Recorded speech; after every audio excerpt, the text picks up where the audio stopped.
lines, they're starting to get kind of busy now, but the red changes are those that have been made. Douglas, I'm so sorry. It booted me out. Can we restart? I'm so sorry. It's Well- rolling. It's just started now. Well, I've got it recorded on Okay. audio, so Okay. people really can, Okay. We are now actually live. I apologize. Okay, no problem. So in the packet, the red marks are new since the public safety draft. The marks that are highlighted in yellow are the changes that have been made since your last meeting. So if it's in yellow, that's a change that we made since the last meeting. I, in full kind of honesty, by the end of our last meeting, all of the changes that we had made and we talked about were a little bit swirling in my head, so I relied again on David for his recollection on how we ended. But I think that's how we ended, so hopefully it's to a point that you all are close to being ready to make a recommendation to City Council. I do think that there was, when this issue was volleyed to the Planning Commission, I do think there was an interest stated in the Planning Commission being, quick about it. So I think we're kind of at the period that we need to push something back across to City Council. So with that, David, you have any other I was going to comments? say, or- after you sent it to me, and I went back and rewatched our last, because even I had things in my head, but I wasn't sure, so I went back and rewatched it, parts of it multiple times, and still wasn't sure. There was a couple of questions I kind of had, and I kind of didn't make the corrections to them, because I wasn't sure how we ended. The main one was, I think we all agreed, like the 7 a.m., try to keep that as consistent and quiet hours from whatever, 10 or 11 to 7 a.m. So that was, those changes were in there.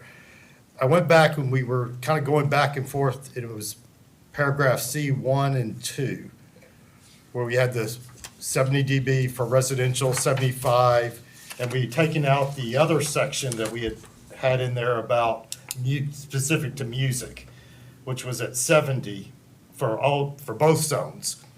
And like I said, I kind of went back in the discussion of that, and we threw out about 3 different things, and I'm not sure we ever kind of came to a conclusion. In my mind, I was going to add a statement below that basically the level specified in this subparagraph shall be reduced by 5 dB for tonal sounds and sounds consisting primarily of speech or music.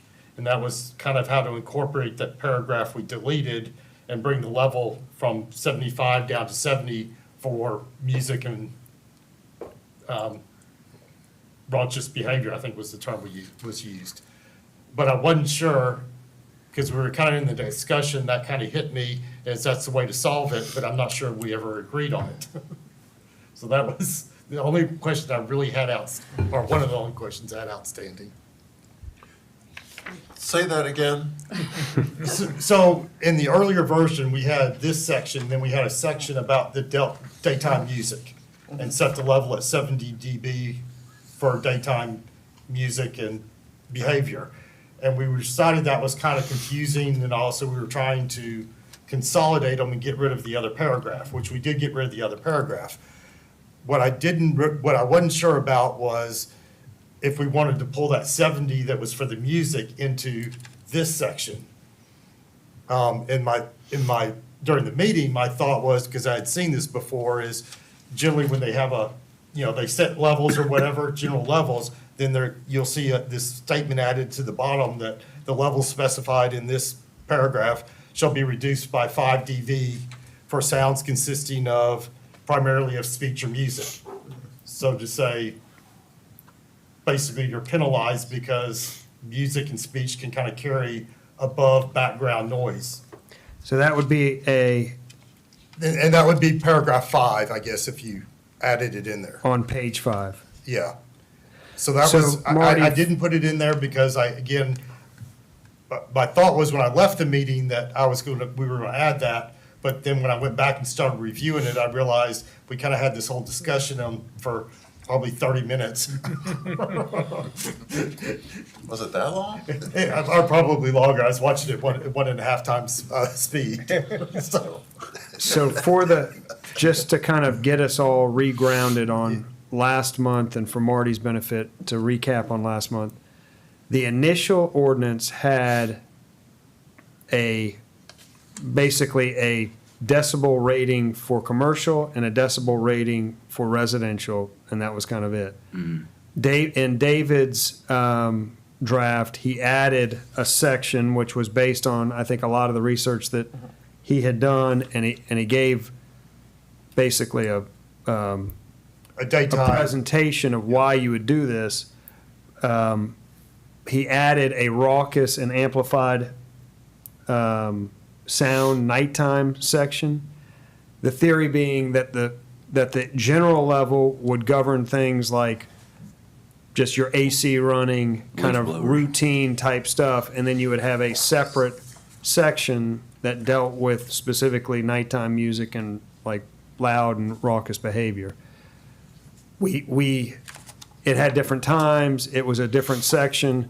It got very complex when we started talking about how do you actually administer two different sections, two different levels, two different sets of time, and it just got too convoluted for I think the group to feel good about passing that along. So we went back to the original kind of model of just having a decibel rating for the various districts. And I think, David, what you're describing is kind of a splitting the difference situation. And so right now, the way we have it drafted, and I'll go by the printed page numbers on the bottom of the page. We still have on pages 4 and 5, 75 decibels in commercial establishments during the day, 85 in GC2, which is the Windjammer, the Front Beach area, and 55. No, 70. 70. I'm sorry, 70 in residential, and then 55 across all at night, correct? Yes. So that's kind of what we've gone back to, but we do still have a general, and this is on the bottom of page 6 in my packet, number 5, the raucous or amplified sound nighttime. We have that section in there, but it does not any longer have the decibel readings For daytime. for daytime.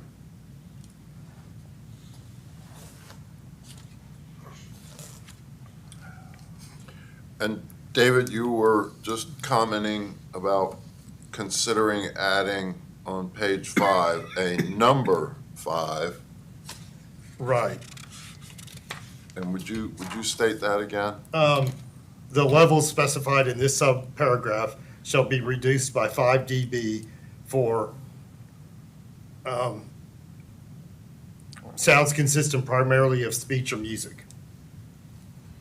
So if you're measuring music, you have to look at your area. So I'm just going to walk through this. I'm in a commercial establishment. I'm listening to music during the day. I would go to the top of page 5. I would see 75, but then I'd then reference section 5, which would say reduce that to 70 if it's music. If it's music or voices that you're hearing.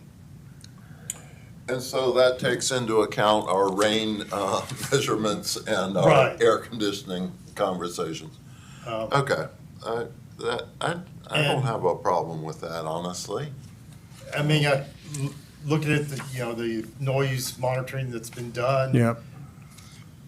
Again, you see some little spikes over that 70 range, but they're very small, and you by the time anybody responded, they're probably not going to be there. So it's just a little bit more stringent. But I don't think, from what I've seen, it's reasonable. Yeah, I would agree that, and Marty, I guess to recap this part of it too, we have been taking constant measurements in Wild Dunes.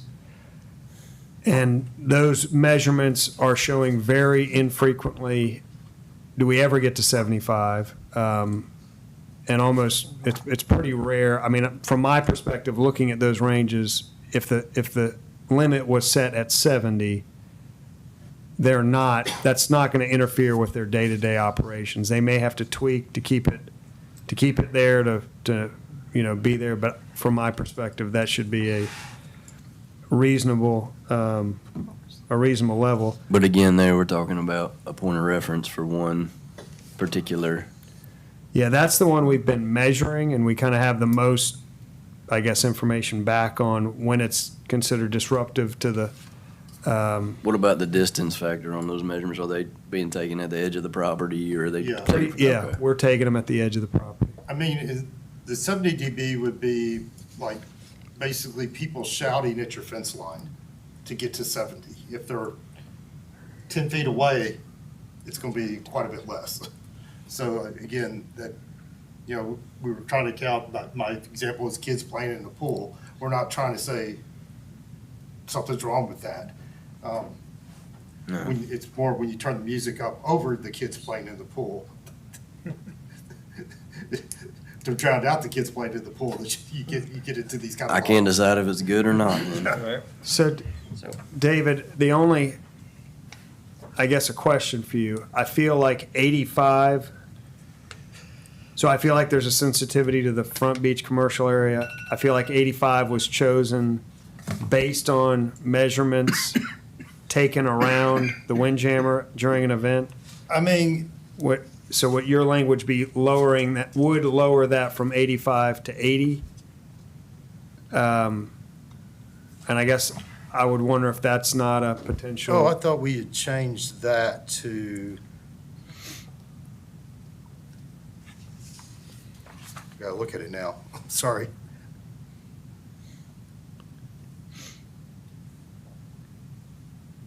And I wonder, in the commercial, in GC2, it feels like we're basically going around we're trying to find a limit that allows them to have almost as loud or pretty much as loud as they would ever want to have. And I wonder if that's really our goal, why wouldn't we just exempt Oh, okay, that district? That was in my notes of deleting that paragraph and putting an exemption for the GC2. And I thought that's what we had done, but apparently not in this draft. So 3, maybe So- we agreed to that and I missed it. Does that suit everybody to just exempt entirely the Front Beach district? That would be an edit to, Well, is that primarily for daytime? For noise? daytime. yes, for daytime. Because at night still conforms to paragraph 4. Yes. Yeah, number 4 would, And on page 4, we still have what we added under B, number 5, sound measurements shall be taken over a period of 30 seconds or greater. If the measurement exceeds the threshold of 5 dBA or for more than 15 seconds, testing may be stopped and the sound deemed excessive noise. So I take that as kind of a you got a 5 dB plus or minus. We just put in a minus, and this kind of gives it a plus.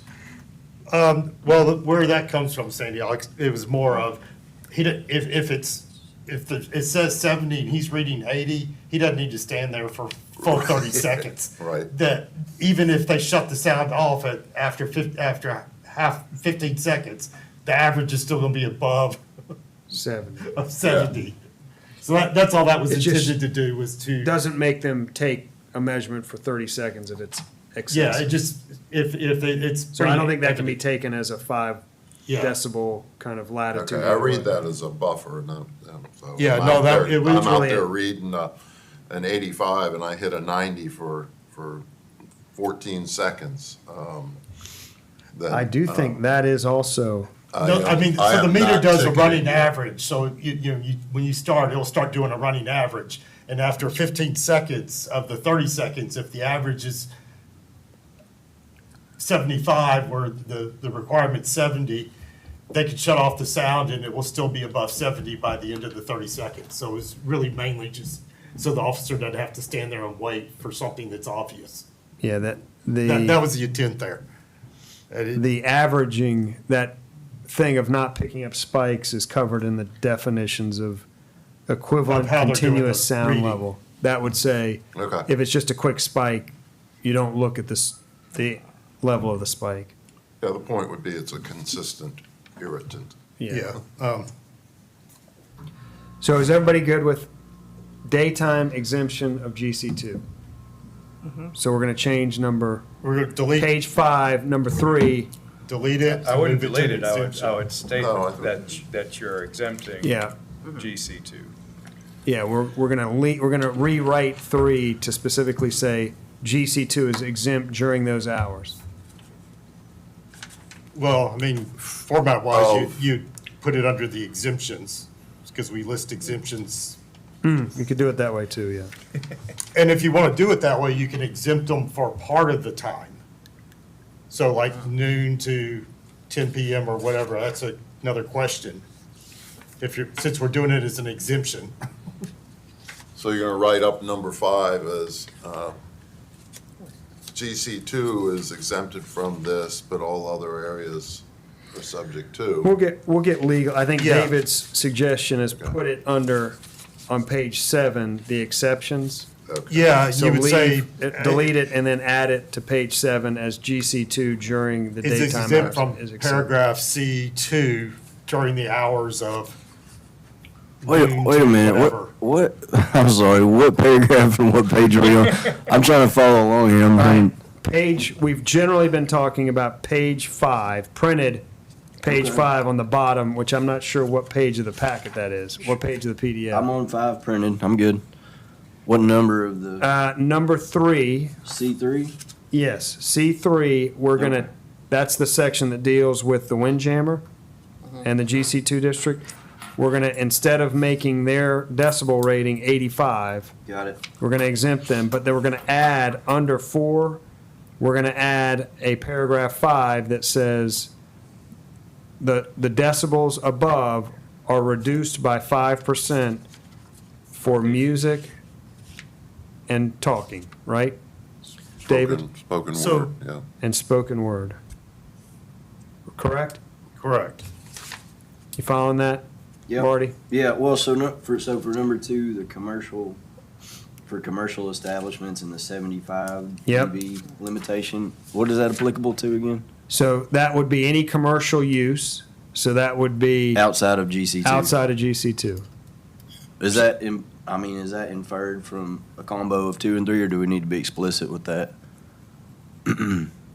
By the, you know what I mean, for the terminology in there, commercial, you're reading number 2, and you're like, I use commercial establishments, and then you go on to 3, and I see what you're it saying. is more explicit Well, with, I think we may, and we'll again leave this up to the lawyer, but 3, it might be silent in this subsection C about GC2.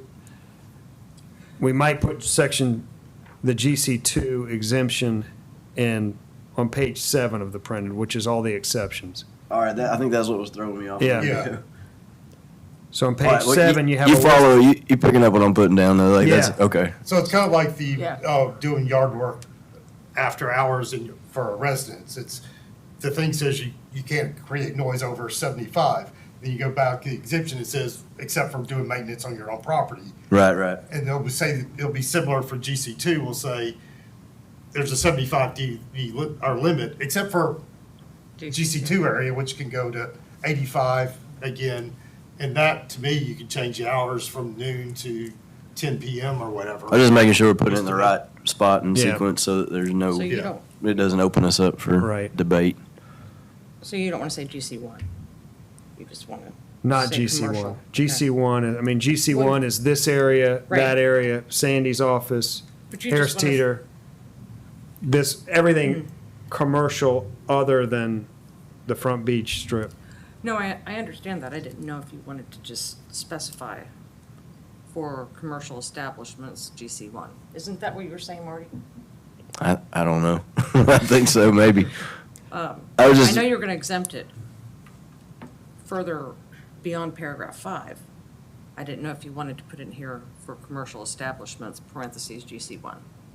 Well, this would take in, A commercial This will- establishment, this gets you into Wild Dune. yeah, Wild Dunes, breach inlet.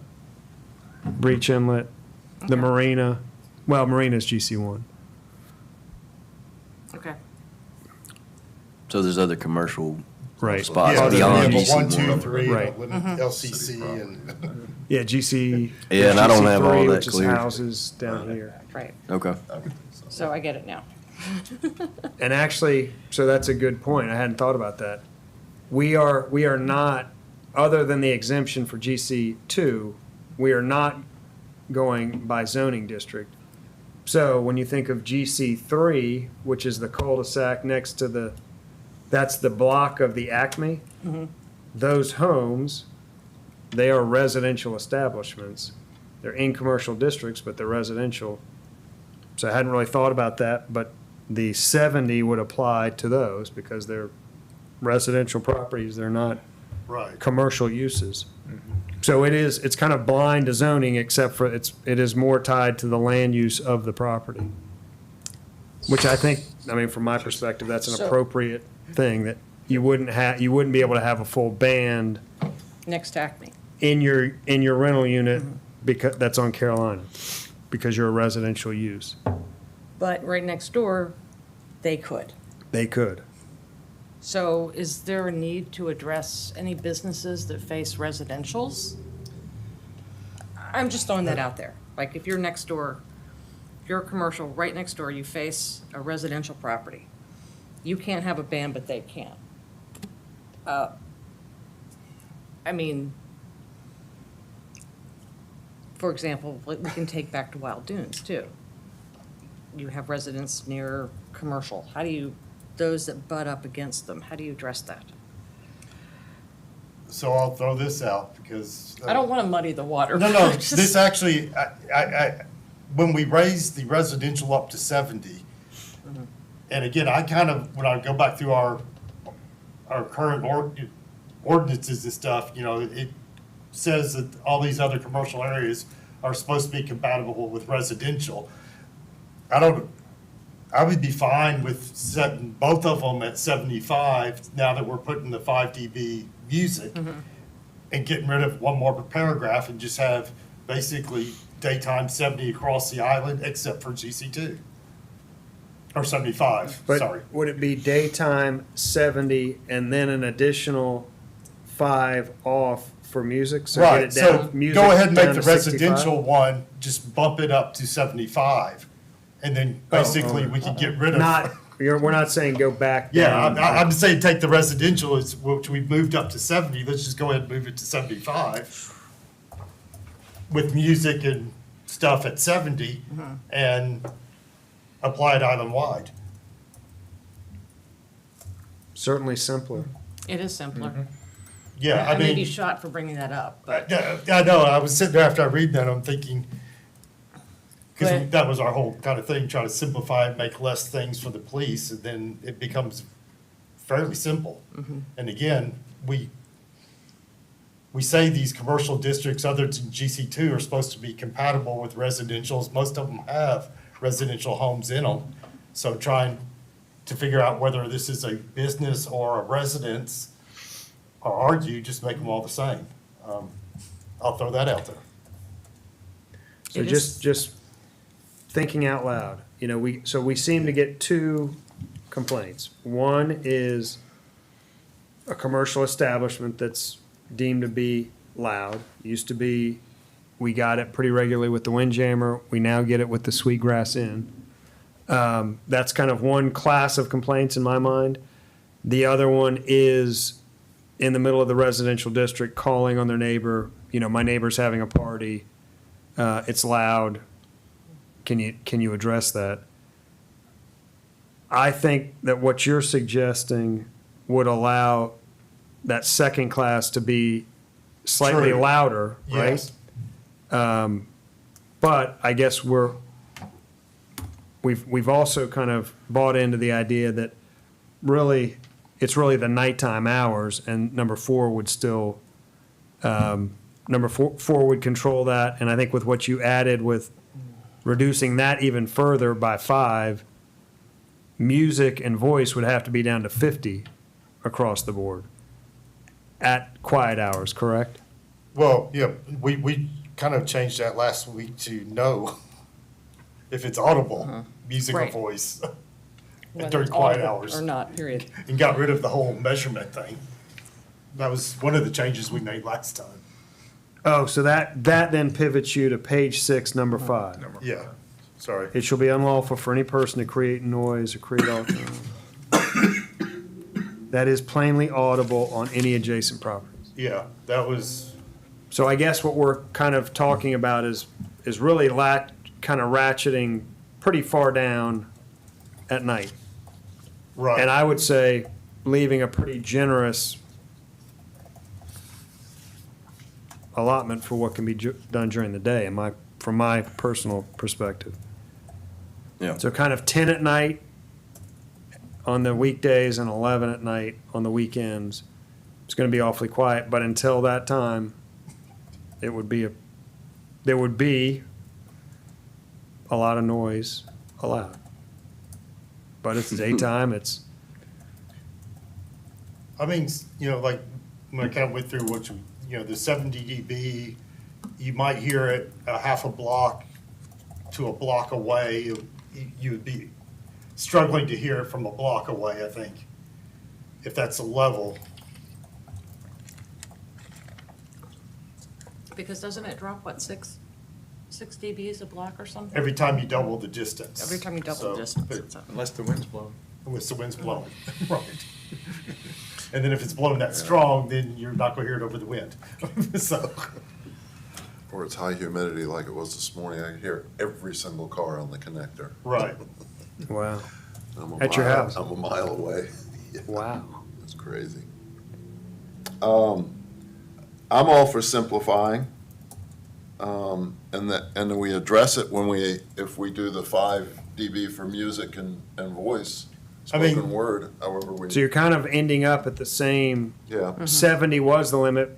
It now goes to 75, but it goes back to 70 for music and yeah. spoken word, so everybody, 70 is the current daytime restriction. we don't have any right now. Okay, that's what. So what did 70 you say? is the draft that we The got from the draft, okay. Public Safety Committee. Gotcha, and- gotcha. I'm still just a little worried we're gonna get readings that are way above that for the windjammer, and it's gonna cause a problem You're Well, we've exempt. exempted them, We've exempted them. from the daytime. yes. Right. Oh, okay, you're saying Yeah. all together, okay. Yeah. all right.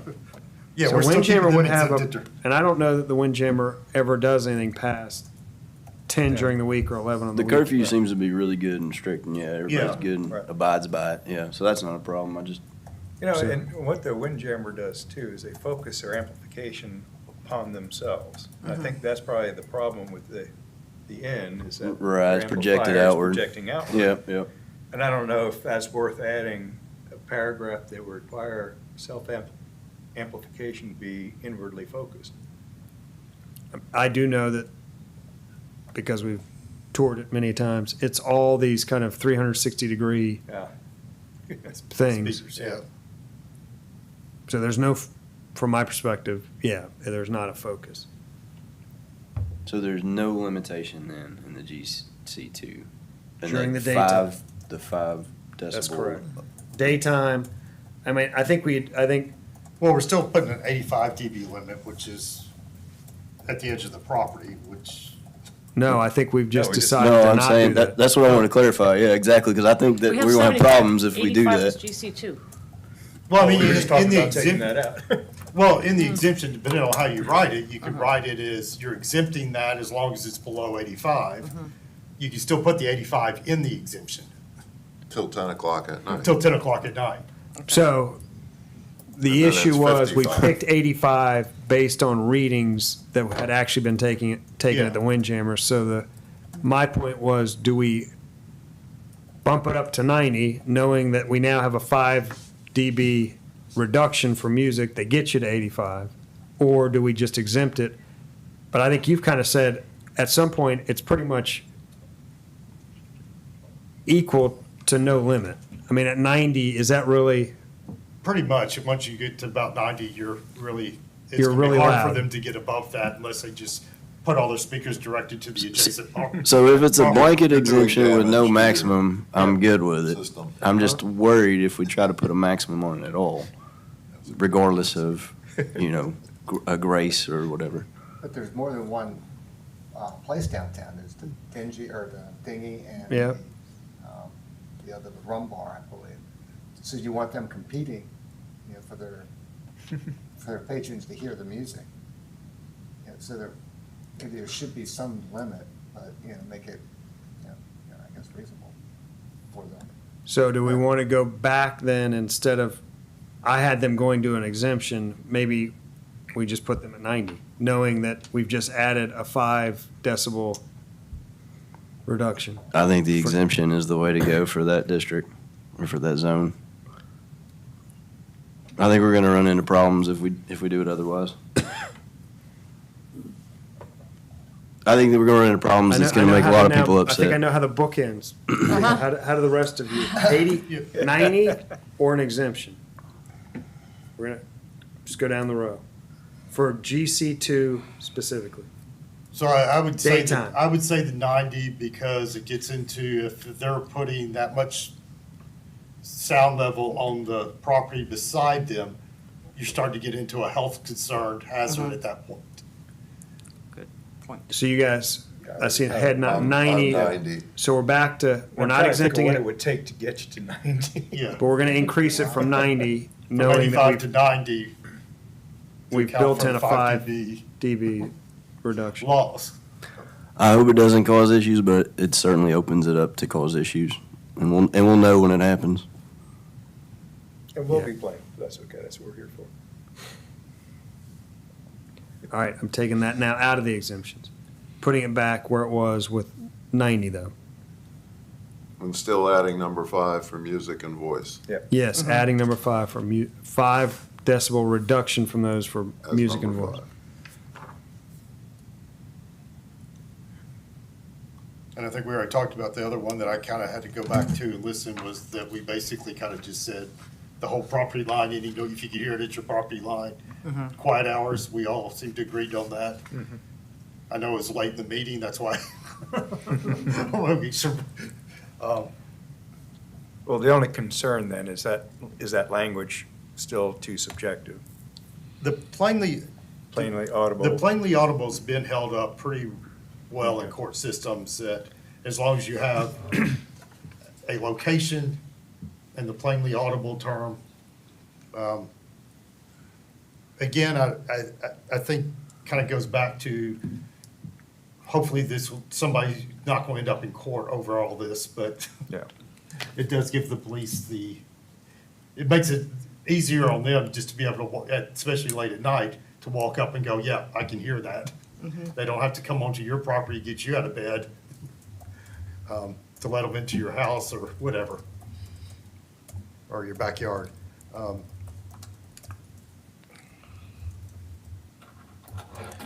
So just kind of poking holes in this. Somebody, 11:30 at night, at a house on the back deck, having a conversation. Is that a raucous sound? If it can be, assuming that at the property line, you can hear it, which I think if your neighbor's doing that, you could hear it. Yeah. Plainly audible. But I guess it specifically says raucous or amplified sound. And I don't know if, Raucous is a little subjective Well, in it that is. It's regard, defined but- in the definitions, but, what if it's not actually people arguing? What if you're just watching television too loudly? And let's say it's, of course, it's 11, I mean, we're saying it's Right. midnight, 11 at night. And you've Yeah. got your outdoor I think- TV you on. got your outdoor TV on, and And if- Tucker Carlson makes it back on TV, and he's ranting. Football Yeah. game. And that's a Los rant, that's Angeles. raucous. But it's 11 o'clock at night, and Right. I think, Yeah. are we all of the mind I, that I think that's if, a- If it's that's a disturbing your violation. neighbor and they get to the point of calling the police on you, yes, As you they should be should. turning it down. Yes, I you should be was gonna turning. say, if Should- I'm hearing your raucous noise, That's right. Tucker Carlson at Well, not 11 that I- o'clock, Yeah. and I'm at my house and you're at your house Yeah, with And a I'm fire, hearing you. and I I'm call in the bed at police, 11 it's o'clock. It's probably raucous. an Yeah. issue. Okay. Needs I to think be that's how- I investigated. think- That's- I'm Yeah. more concerned with watching football during the afternoon and dropping some F-bombs.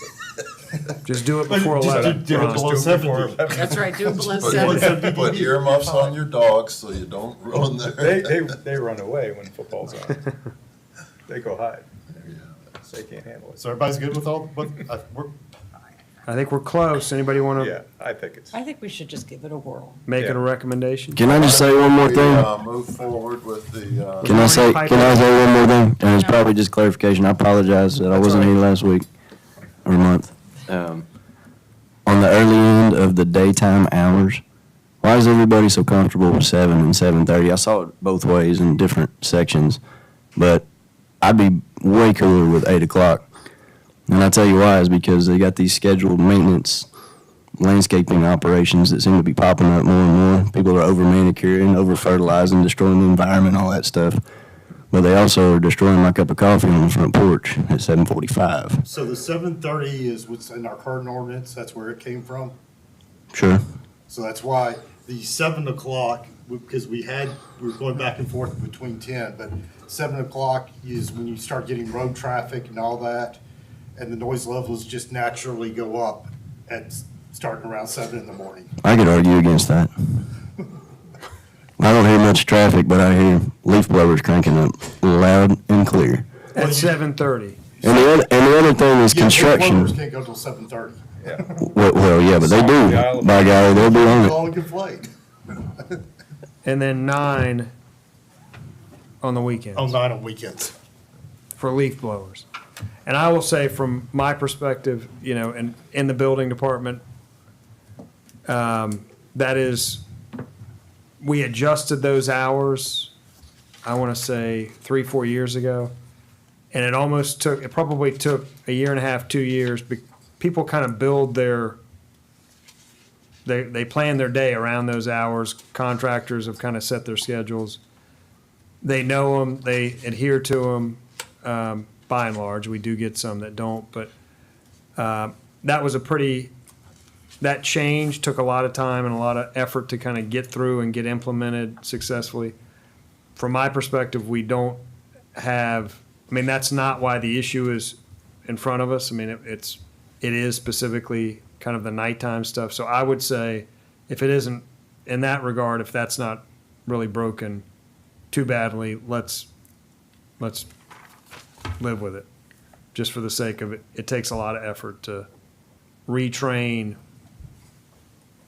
every person out here that works out here in the Well, morning. yeah, I can respect that. I guess I'll just I'll pitch it up into the air then, and for the sake of noise pollution here and now, when we had our first child, there was construction going on next door in the house next door to us, and they started up 7:30 in the morning, you know, and playing mariachi music really loud and running their saws, and I mean, I'm not making this up. This was every day too, and that was tough with the newborn.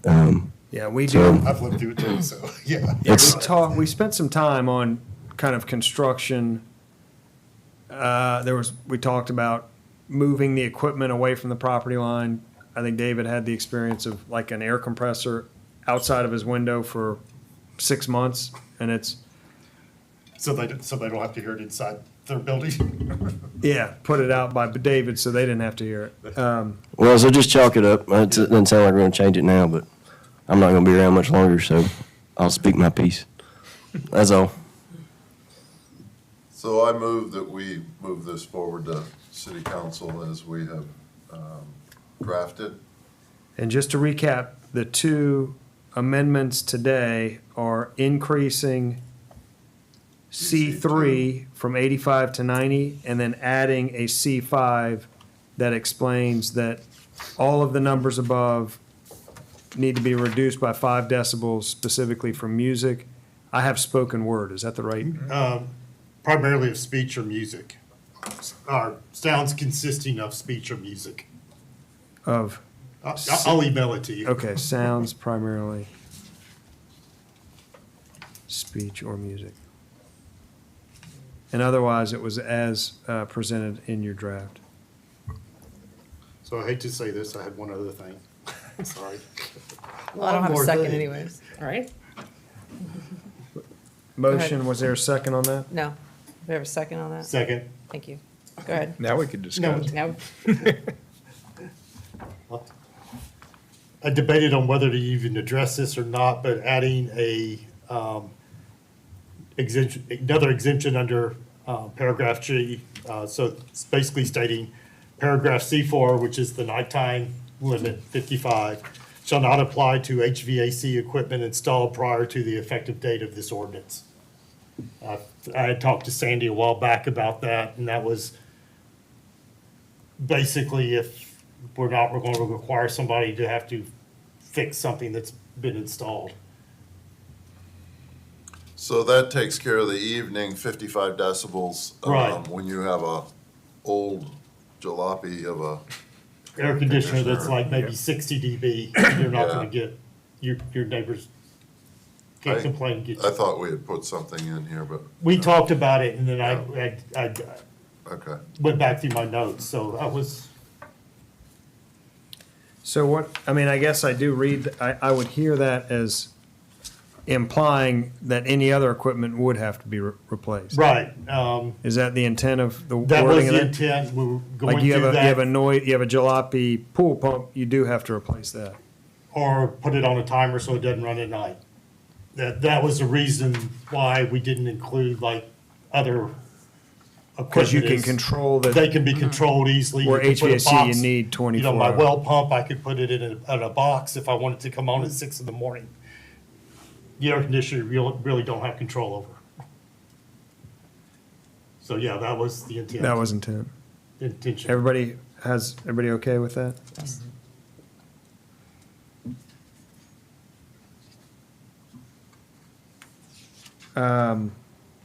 Okay, so read it one more time. I feel like you had it. Uh, C, Paragraph C.4, or I guess it's subparagraph C.4, if that stays as C4, yep, shall not apply to HVAC equipment installed prior to the effective date of this ordinance. The lawyer may want to reword that somehow, but, or put an actual date in there. yeah, we generally will put a date in prior to adoption date.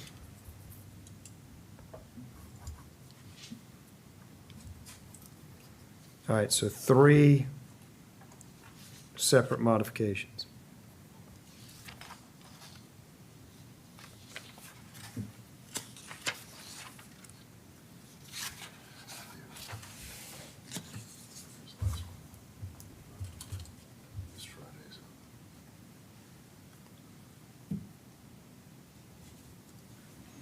So you probably need, Amendment to the motion? she's gonna make you go through a lot of hoops to get this done, but Well, it's either he, are you willing to amend your, as amended? Let's As just do amended. As amended. No. There we go. and second as amended, who Well, that seconded? was David Mr. Cohen. David seconded, so he has to You can bring that one amend up. his- he has to He's the one that made second the his changes. second amendment. Are you Oh. amending, you're okay with seconding a motion as amended? Yes. The amendment I made? Yes. Yes, sir. Yep. Any other discussion? How about a vote? All in favor? Aye. Aye. Any opposed? Unanimous?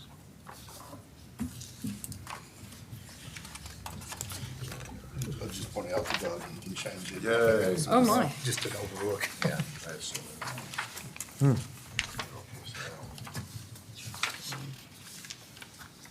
All right, we ready to move on to That was almost 5 hours. stormwater? Yep.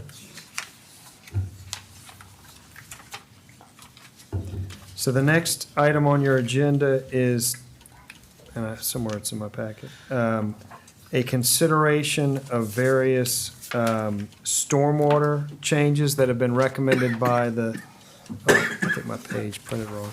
These were recommended by the city's consultant that studied they studied our drainage system, came up with an entire drainage master plan, but part of that project was to make recommendations, look at our code, make recommendations to potential changes in the code and the processes we use. And they have developed that list. Some are more impactful than others, in my opinion. Some are pretty easy, I think. And I don't know if you just want to go through them one by one, or how the group wants to approach these.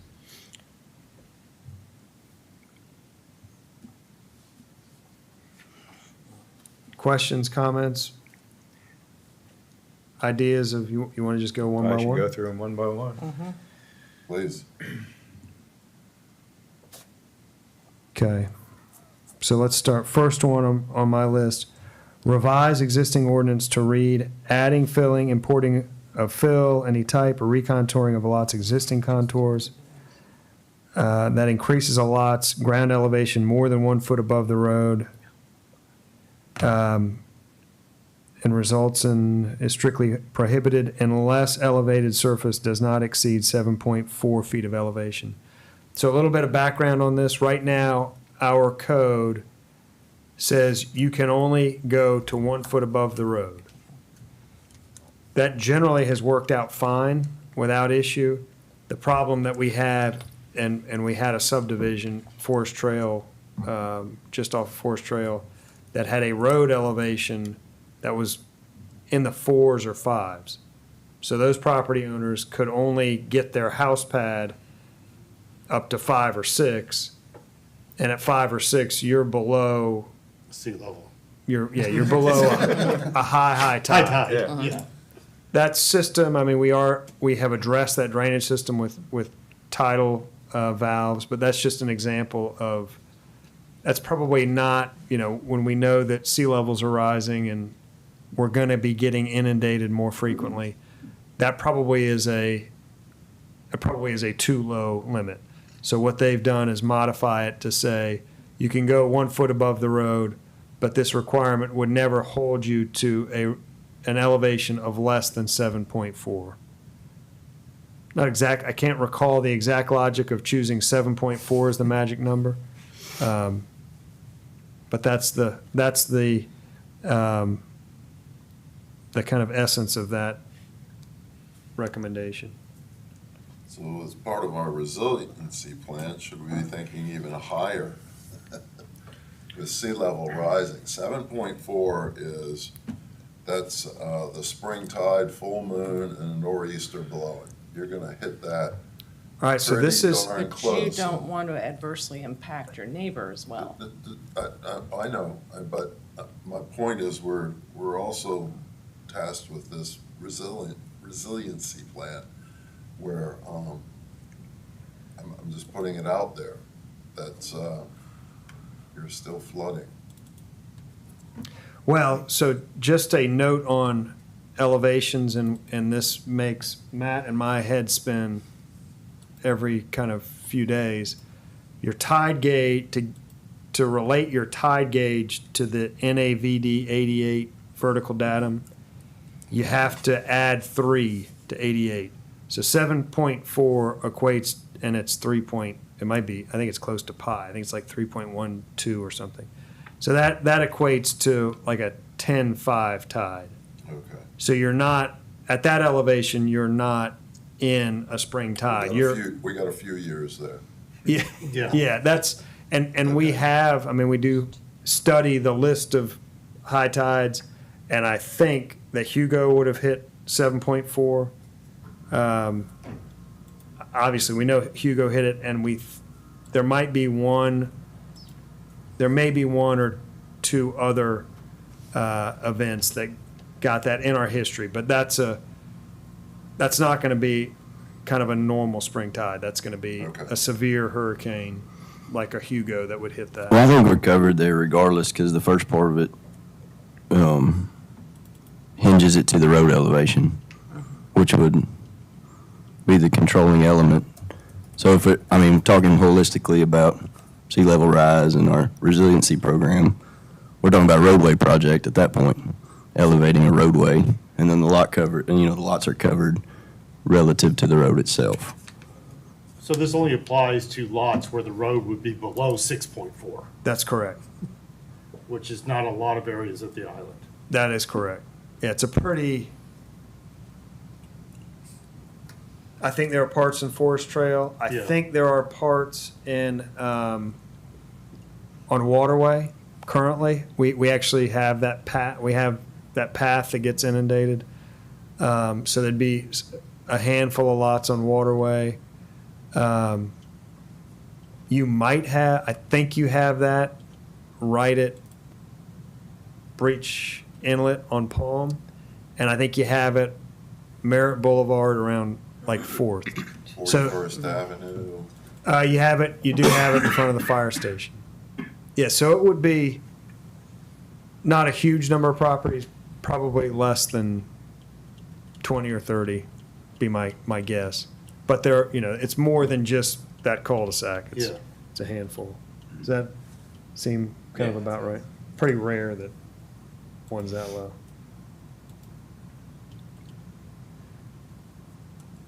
Everybody- Is back behind the shopping center, the ditch is back there. I guess they don't ever really, You do have it also in the Myrtle area. You Okay. have John Moy's house, his road is in a high tide, it's bubbling. You have it in Driftwood, I guess it's more than Driftwood has it. yeah. You all That might, was a little higher. I'm plenty high. in the middle of your, And you some never water. have water out of the middle of it. So Robert, our stormwater guy who goes and looks at all the drains that bubble up, he could tell you exactly, the drains that bubble up. I mean, if you probably also know them from just driving around during a high tide. Any of those drains that bubble up, they would be in that kind of 6, area. So how do you manage, to Susan's question, how do you manage not flooding the next door neighbor who isn't building? So With this change? The existing, so the existing code requires that when you build a new house or do anything and this is a couple down, but right now we require a stormwater management plan, any new house, and you have to have a stormwater professional certify, and there's a certification statement that they have to put on there and sign saying, I'm certifying that if you build in accordance with this plan, the stormwater will not adversely impact neighboring properties. So that requirement, it wouldn't go away, that's already there. One of the requirements here is to bolster that up a little bit. See that? But that would be, the control to that is if they were to go 2-3 feet above the road, it would be done with a professional drainage plan, and that professional would have to certify, you can do this and it will not adversely impact the neighbors. Okay. Well, we can kind of almost move to that part of the discussion, but there are, in administering that and handling that, I would estimate that out of 10 houses, 1 or 2, so 15%-ish of the neighbors will say, I get it, that the drainage professional said it will not adversely impact my house, and I get it that it was done in accordance with that plan, but I'm telling you, from my perspective, it is negatively impacting. So that happens now, I'll say it used to happen like 60% of the time. It now is happening 15% of the time. But that's Because of this inspection. and recommendations from the, No, I'm just saying that engineers will sign off and say, you do it, it won't impact your neighbor. The neighbor, and we never really know exactly what has changed. When we go after the fact, it's hard for us to say, oh, we can clearly see that this has changed and that's why your soil is wet or why you have a soggy place in your yard. So we struggle with that. We struggle with that internally, and that is just kind of a fact of stormwater management out here as it is today. okay. And I don't know, it's hard to know if we're gonna get a perfect solution that's makes everybody happy with. But we'll actually get to that one. So everybody kind of a general head nod. Yeah, First one's good. First one's good. Second one, and I have no idea of anybody that this has ever caused an issue, but our code says that any decrease in a lot's elevation is prohibited. I know that from a flood zone perspective, in our flood ordinance, we don't want houses created out here with cellars. Somebody shows up and they had a cellar up in the North Carolina mountains, they think it would be great here, they build it. This would keep them from being able to do that, so I think that's in there. I call mine a swimming pool. Yeah. But our flood ordinance already disallows that, so we wouldn't have that anyway, where somebody tries to do a cellar. So their recommendation is just take that out. If you choose to lower your lot, they're saying you should be able to do that. There's a house, or a lot, I shouldn't say house, somewhere either on Carolina or Charleston. It's way up high on a dune, or it used to be many, many years ago. And, so they would be prohibited from lowering their mound if they wanted to for some reason, even though it wouldn't come close to, even the elevation of the road, unless they really took a boatload of dirt out. But I think that's why that's in there, and to remove that would allow those people to, Would we care if they did strip that? mine their property. Would we care if Shouldn't. Yeah. somebody had a So- big hill or dune? Well, I mean, we do have the, yeah, I've kind of wondered about that one too, this one, why it was in there, because there's a couple of houses I've seen around me where they've sunk the driveway in the garage, which kind of like, maybe not a great idea. great, yeah, right. But Well, you have a And- height restriction for the house as well. Yeah, that's why they're trying to squeeze through, when we see that, it's generally they're trying to squeeze 3 living floors under the 40-foot height limit. And that's measured though above the road, so they're not getting, the top of their house isn't any taller because of that, but they're able to squeeze more into that 40 they can feet. get a car underneath the house. Yeah, Okay, I Yep. don't see why we should not. Yeah. Yeah. We should omit that Yep. all right. as recommended.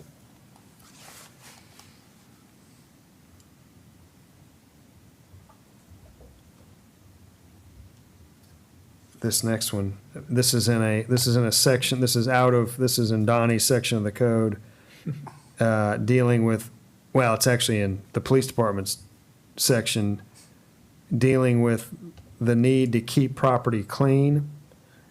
And it says, consider expanding the existing language to reference stormwater drainage to include explicitly natural and man-made drainage courses, i.e. ditches. So I think they're saying prohibit people from raking their leaves into a ditch. Shall be unlawful. Or dirt, which would really hamper the operation of that ditch. Well, I mean, it does say stormwater drainage systems, which I would think would include a ditch if it's part of the Yeah. stormwater drainage system. Oh, so they're saying, I guess they're just saying to call it out specifically as opposed to, natural and man-made, is Yeah. that i.e. ditches? Yeah, I think that's their change, it could be read that this is only covering pipes, and we also want it to cover ditches. Well, any water system, Yeah, the lagoons and Yeah. lagoons is an example. yeah. Which drain to the marsh for the most part. I don't see any issue with that. Just a clarification. Yeah, more of a clarification. Yeah. Good with that. So this next one is, the next two, really. So we kind of described how we operate currently.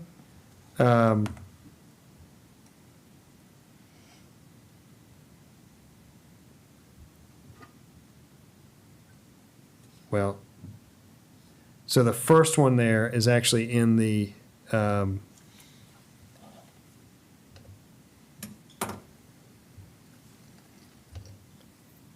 I'm not sure why they're saying none in existing ordinance, because there is an ordinance that requires the development of a drainage plan.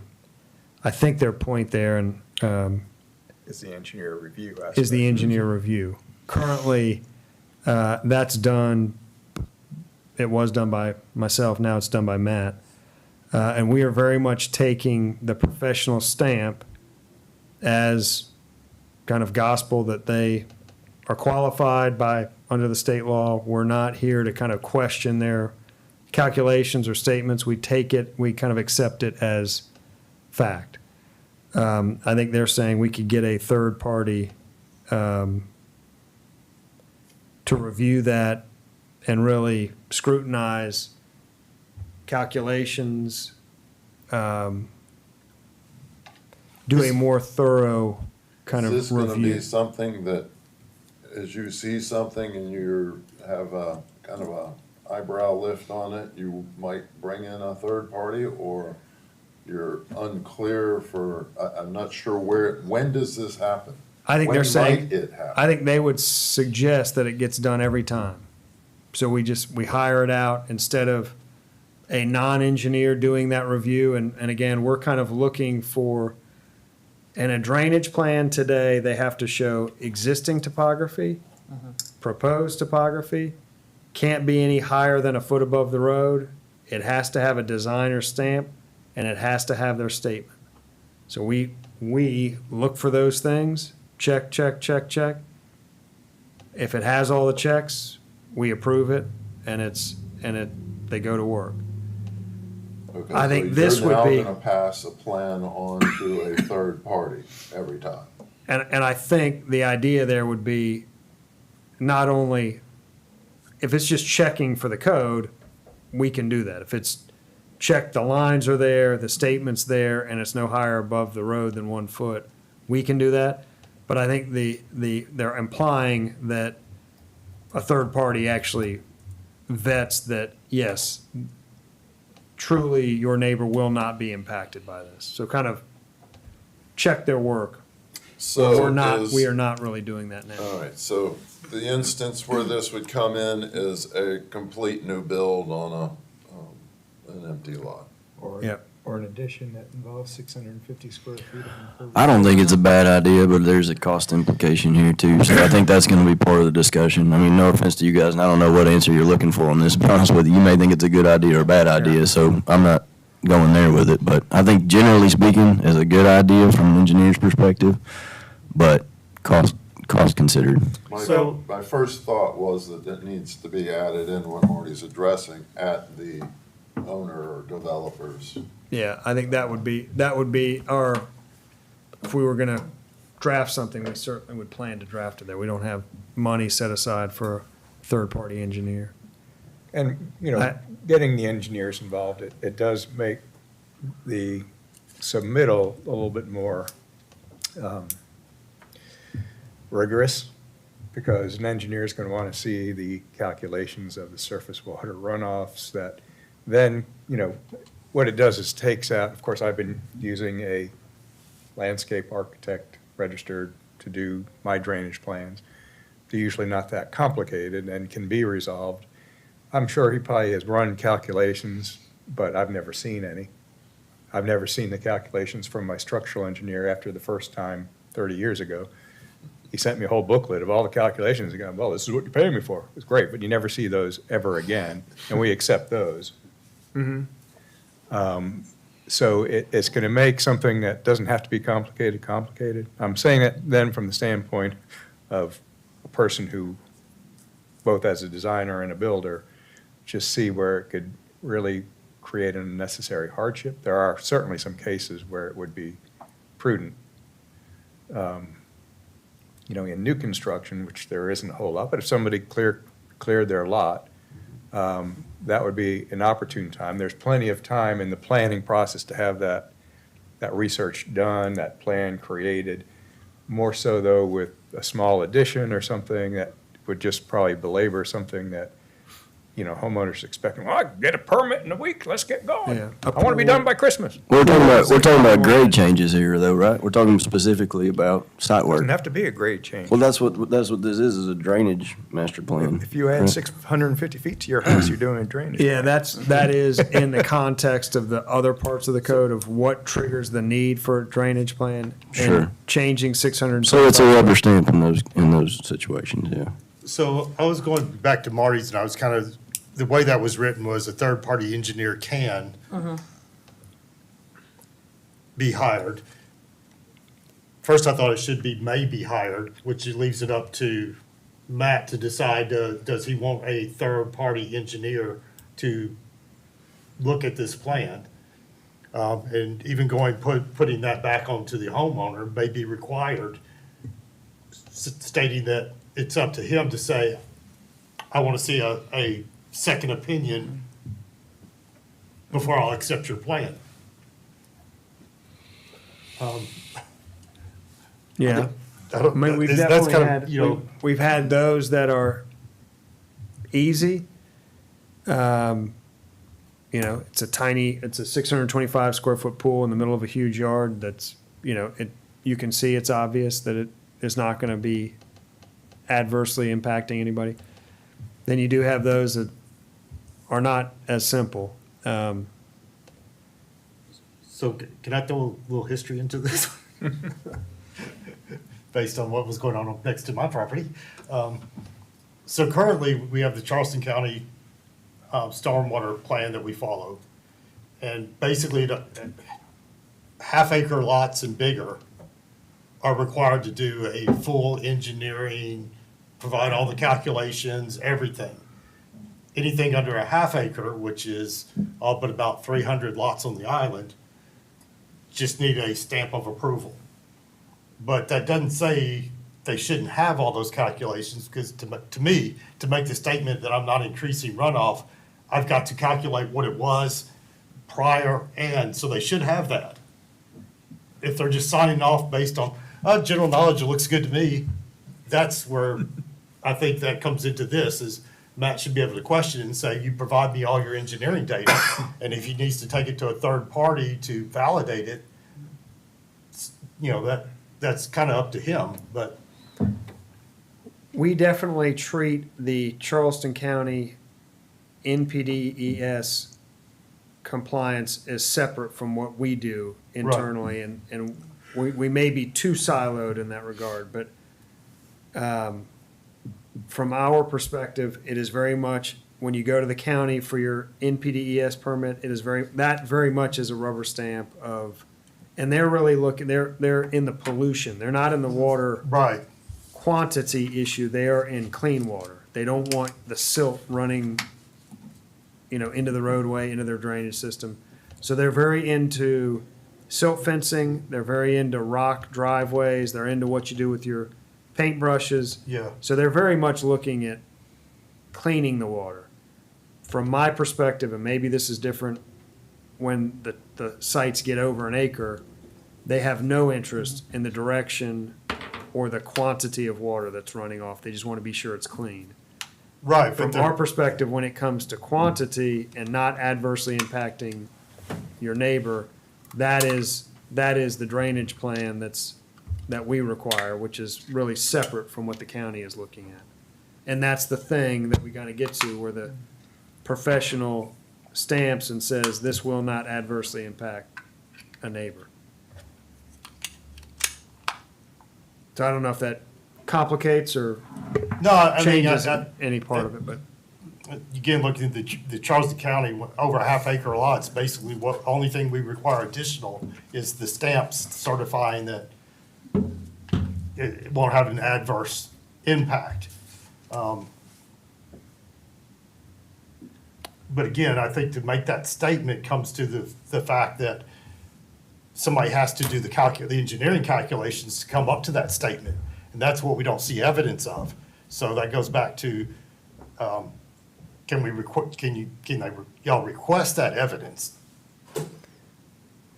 Ron, your hunch is that a landscape architect has done those calculations or is capable and is qualified and does If they're that? gonna be ballsy enough to do the plan, they should.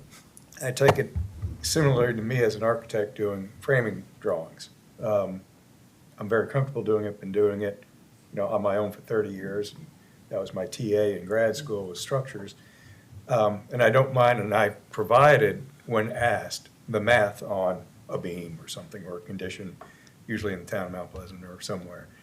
But, and I laboriously, when I do a house structure plan, I do design every beam. I had a buddy of mine, before we all went to grad school, he worked for an engineering company, an architect, went to work for an engineering company because they make more money. And he was surprised by how many beams are not calculated size. It's just, you throw it off the shelf. And so I'm sure in practice, there are some, I've seen this 100 times, so I know what the answer is, it's this. And there probably is some of that going on, but the notes in my scratch pieces of paper I'm designing my beams and joists on is not something I really want to share with somebody because it looks like chicken scratch. And so then it's a matter of dictating that into a nicer format that's, legible. And then how far do you take it? Who are you presenting it to? If I go through what my professor used to call the recipe, or, we're solving for section modulus and F sub V, and, is the person reviewing it aware of that too, or is he just wanting to feel cozy that somebody's run some numbers? So My general sense is that they're not calculating that, but I have no, I have no basis to say Well, to be able to size a that. rain garden, you have to be able to, and it's not that complicated. My office mate, of course, I haven't been in my office in 3 years, is a civil engineer, and we talk about these plans all the time, and you just figure out what the storm flow is, the slope of the land, and the permeability rate of the soil, and it's actually a relatively linear equation to figure out how much water, if you're, say, doing a rain garden, how much area you would need to trap that water over time, because. I mean, we get stormwater plans that all the drainage arrows just go to the road. I mean, they're not Right. retaining, they're not, so I think And they're, that would be when you should question when, to Well, see what, because again, they should Well, we show don't you have what there was yeah, and we don't have a what it is. requirement to retain on the island. Huh? We don't have a requirement to retain water on yeah, the the island. requirement So- is only to not adversely impact. And I So, guess maybe yeah. that's maybe that's the stumbling block is, Well, yeah, so is increasing runoff an adverse?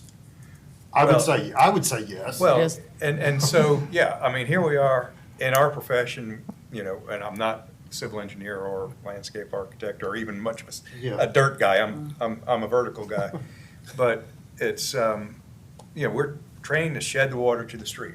And years ago, we had the DOT people here talking about their road designs and the ditches on the side of the road, which is what we're generally throwing our water into. And Which it's- wasn't designed for It wasn't that. designed for that. It was designed just to get the water off the road. And yet here we are throwing water into it. So, it's a whole nother can of worms, but if we wanted to create an ordinance where we have to potentially retain water before it discharges off the property, which certain sections of Mount Pleasant's village has, that's where you get into, they do require engineers, and so your little 1,200 square foot ranch on Adela Street is gonna have to have a drainage engineer, usually Thomas Nutton. So you're paying big bucks for a drainage plan and you're retaining water before it gets to the street. That's actually a nice segue into their final recommendation, which is really exactly that, that if you, and they talk about falling within select parameters, but basically you would, as I understand this recommendation, if you added on fill, you would have an offsetting sink, I think is what they call, Yep. that you would have a retention, a low point to Some sort of a counterbalance, system. right? Yep. I don't, we actually talked about that exact ordinance years ago, and it was Rick Forenzo, I think, was also a civil engineer, just talked about that from his perspective at that time, that to manage stormwater on individual lots was just untenable, that you couldn't really do it, that the appropriate way for a community was to get people to shed it to the road, and then have the public entity deal with getting the water off the road. I don't think that's kind of the thinking nowadays. Just, Yeah. again, what I've looked at, if you're shutting it off to the road, it's basically reducing groundwater levels on the island. Another whole factor of that. And I kind of look back, like I said, when this had come up the first time, shutting it off to the road, I look at my house, my gutter drains onto my driveway, which goes right out into the road. It wouldn't have been that big of a deal to put that gutter so the water drains onto my property, which would take probably 50% of it from going to the road and the city having to deal with it. So a lot of these things you're kind of looking at are not expensive. It gets back to what Ron was kind of saying is the industry, it's like, let's get it off the property into the street. And I think that what the right way we should be going is retain as much as you can. I don't think you have to go overboard and build retention ponds in everybody's yard, but do best practices to keep it from going to the street, and whatever gets left over runs to the street. So now we're breaching what we have at the last. Yeah, last we're one. kind of, So, and they are. Did we do anything with the No, one we were they're talking pretty about before? they're pretty interrelated, I think, those Yeah. last two. Exactly. How would you, and we talked specifically to Davis and Floyd about this, and they chose not to incorporate it, but we do see a lot of these drainage plans that there seems to be a lack of interest or willingness to do rain gardens, depressions, wet spots, whatever that, sinks. We don't see a lot of that. I mean, we see very shallow depressions that the naked eye probably doesn't even know are there.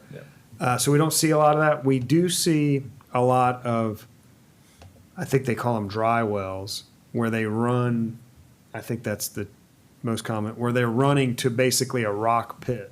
You have gutters, you have pipes, they run it to a rock pit. The rock pit is then kind of wrapped in fabric cloth to keep sands from clogging it up. We hear that we actually had a project that was a very formalized, it was same idea, but it was being done with structures, these kind of underground retention structures. But we see people just do it with rock pits. We asked the engineer, could you develop just look at our soils, look at our infiltration rates, and develop a table or a calculation that said, if you cover 5,000 square feet, you need to put a rock pit or a series of rock pits that equates to some cubic footage of a rock pit or retention or a sink. That to me would be an easily administered, we can check, that's something that Matt or I can check. 7,000 square feet, you have to have 800 cubic feet of underground storage, however you want to do it. I don't know that that's anywhere close to from my perspective, that would be a very easily achieved, and it wouldn't be something that owners were constantly trying to, like, why do I have this 10 years down the road? Why do I have this low part in my yard? I want to put some topsoil and a planting bed over that. It hopefully But you would kind of Yeah. disappear. I mean, I guess And those- 30 years down the road, it probably would need some maintenance. Those rock pits are what we call a rain garden, and that whole surface doesn't have to be rock. Often you just leave a square grate in the center. The water's still gonna taper down to that drain and then ooze into the rocks. And if you're smart, and you have a downspout, you can connect those underground and to connect and flow to it. They So do rain work very well. garden is not necessarily plantings? It's You- just you rock can under put the sod ground? on top, you can put grass on top, but it is the rock base holder underneath, the cistern, if you will, which they work well until, it's high tide and it's flooding, and then nothing is gonna work, but. I think it's a good suggestion. I mean, I think Yeah. this whole debate that we've generated here is just a Get- testament to it. We may not get the resolution we're looking for and all these What I'm trying to do is symptomatic. keep the- I just think that this is a good suggestion, and it might expose some of the vulnerabilities. This one? Yeah, 4 and 5 or whatever. I'm just trying to keep it a little more simplified for us simple folk. Because Sure. also in residential construction, the people doing yard work aren't as sophisticated. I mean, it certainly could generate some more red tape, but, But I wouldn't call it unnecessary. But if we could get, like Douglas was suggesting, somebody to create a table or a graph of if you're covering 5,000 square feet of land area, you need, X number of cubic feet of retention, then that's something that Matt can review. That's, you could ask for it on the drawing, and you don't then need the engineer to get involved in us having to hire an engineer. It's kind of like, one lawyer in town. Well, we were talking about passing it on to the developer, right? We're putting that requirement for the, Well, I for the think- I think cost the burden pay- on the developer. If we can do that, fantastic. I think they would pay. I mean, what I'm envisioning is that we would want this engineer to work for us. I mean, to give us, if we're having them check somebody It's else's. an engineer of your choosing, yeah, Yeah, that we would choose. sure. That we would have them kind of on a retainer of sorts, and we would, but I think that we would kind of get a fee, and maybe we would tack it into the building permit fee. Somehow we would, I think it makes good sense. I mean, why not? Just to keep an honest man honest. If everything's, on the up and up, then we'll just know it. I mean, Mount Pleasant, just not to pick on them, but they do have two sets of permits. There is a site review fee structure that you do before you do your building permit. And that might be how you get that money for paying for, that engineer on retainer. they have a third-party engineer, or they have No, a they have staff? staff. But sometimes it's not even engineers, depending on, again, a lot of the times they're looking for silt fences, tree protection, and things like that, but So the town does do, David, you were referencing the county's work Yeah. during a project. In the town of Mount Pleasant, the town does both. So for us, you go through the county for. First. You go through the county for one permit, you go through us for another one. In the town, they do it all in-house. They don't farm anything out to the county, so they may be. but they're big, so they have engineers on staff. Yeah, we would Yeah. have to, Yeah. we would have to develop a relationship or hire somebody or do something to account for that. Well, they do push an awful lot back on the developer to have this done and have that done and more and more and more in terms of their site preparation alone on a commercial property in Mount Pleasant. Be $500,000. Yeah. And it can take multiple people to develop that, as I've seen from some friends working on trying to do some things over there. I mean, it's kind of crazy, and I hope we don't get to that point. But, How would you feel about, so right now, as Ron mentioned, 625 square feet is the trigger? Right now, 625 square feet of impervious coveraging. So it could be a pool, it could be an addition, it could be that from, and I'll speak for us, but correct me if I'm wrong. I mean, that seems, when somebody's doing a pool, they submit a pool plan, we say, well, you know, it's over 625, so you need to go out and hire an engineer, a landscape architect. I don't think that's inappropriate, but I could see where if we're ratcheting up from where we are today and it's a full-blown kind of multi-engineer, one engineer develop, a different engineer review, that might be a lot for a pool. How would you feel about saying a new house, kind of a mass, you know, like a major project, a redevelopment of your property entirely, that triggers this full bore. We That's have an what I was engineer. thinking in terms of it. It would be a complete ground-up build is where you would want to. I mean, what is To full bring this bore in. though? No matter what the expansion is, like, what are we talking about? We're not talking about a great effort here. If it's a small build out, then it's a quick check, right? Even to have a third party, so right now. Yeah, it's a they're having- formality. It's something that somebody needs to go through the process and look at it. But if it's not a complex development, then it should be fairly, relatively painless, right? A pool, Right. I mean, I think it kind of depends on that of, you're giving him the option to go out and request this. It's not saying it's required. You're talking as you're going to put it in as a requirement to do I it. think I would want it, I think I would not want us to be in a position of, you know, hey, you need to do it, Sandy, but Ron, you don't need to do it. Right. It just doesn't feel, you know, unless we can differentiate why we're choosing one over the other. I do not like kind Well, I of mean, gray. somebody adding a pool at grade and not doing anything else to their property, it's pretty straightforward. If they're gonna, I guess Marty's point is if it's straightforward, then it should be an easy, It's still good. that's what I mean, Check. if it, you know, but if they're gonna bring in, you know, 5 truckloads of dirt and set the pool up level with the house and change the whole grading of the property, then you would require them to give you additional.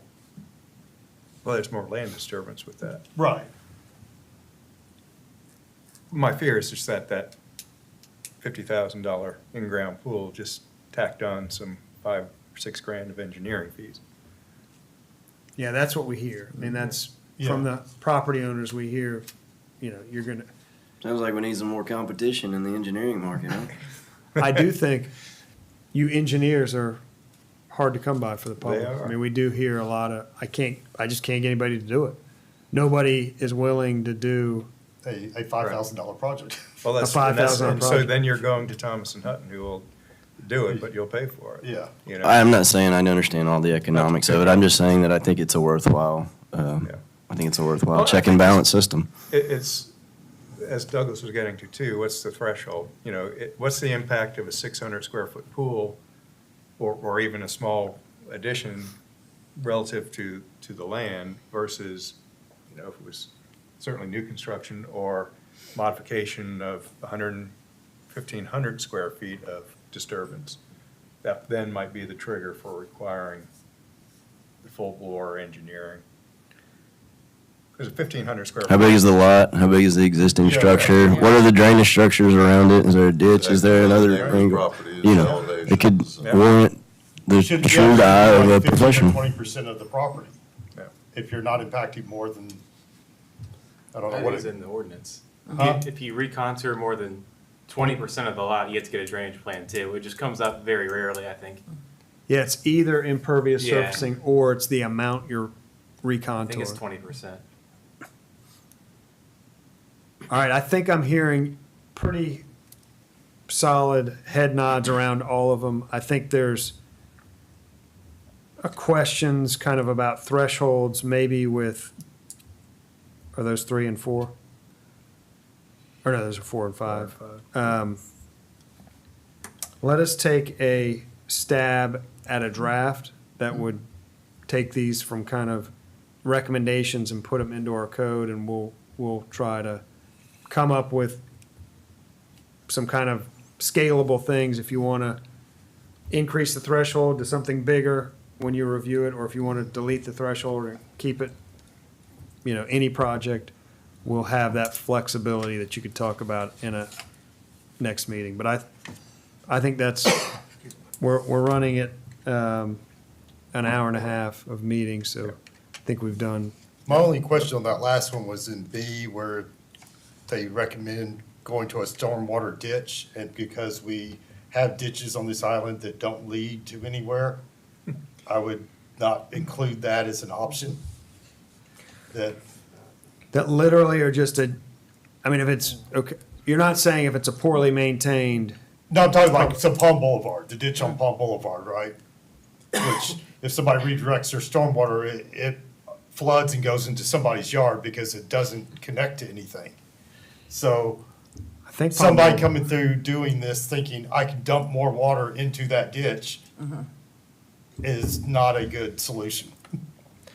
I mean, Palm Boulevard has a ditch that, the 20, like around 25th, Yes, it doesn't function perfectly, but it's all interconnected. I mean, that is a maintenance, or, something, There's culverting that runs something from has that happened there. down the. well, yeah, number of it's been streets. filled in places and over the years, and it wasn't never designed to, I think it was designed for the runoff from the roadway. It wasn't designed for everybody pumping water from their backyard into it. Yeah, I mean, that kind of illustrates the complexity of Right. I mean, when you're looking at a drainage plan, you would not know Right, yeah.